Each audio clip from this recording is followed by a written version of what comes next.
সিনিয়রও আছে আমাদের আবু সুফিয়ান ভাই অনেক সিনিয়র কেন্দ্রীয় নেতা আছে আমাদের এখানে উপস্থিত ওনাদেরও মনে পছন্দ থাকতে পারে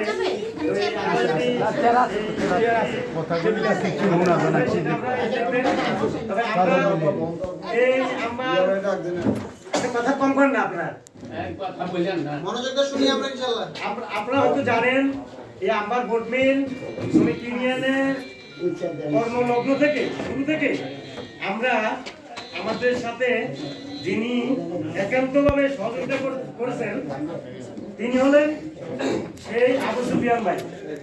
আবু সুফিয়ান ভাই শুধু ইউনিয়ন করার কারিগর নাই, উনি একটা ট্রেড ইউনিয়নের একজন জনকল্যাণ আমি বলা যায়। উনি ট্রেড ইউনিয়ন জগতে প্রায় 40 থেকে 45 বছর যাবৎ উনি আজকে ট্রেড ইউনিয়নে আছেন। উনার সাথে আমি বেশি দিন নয়, দীর্ঘ 1 বছর আগে থেকে উনার সাথে আমার পরিচয়, ওখান থেকে আমার পথ চলা। তো উনার কাছে আমি যে জিনিসগুলো দেখেছি, উনার সাংগঠনিক দক্ষতা, উনার আইনগত দক্ষতা, সংগঠিত করার যে দক্ষতাগুলা আমি উনার কাছ থেকে পেয়েছি। উনার কারণে আমি আজকে একটা আম্বার বোর্ড মিলে একটা শ্রমিক ইউনিয়ন উপহার দিতে পেরেছি। কারণ আমি দীর্ঘ 96 সাল থেকে কিন্তু ফেডারেশনের সাথে জড়িত।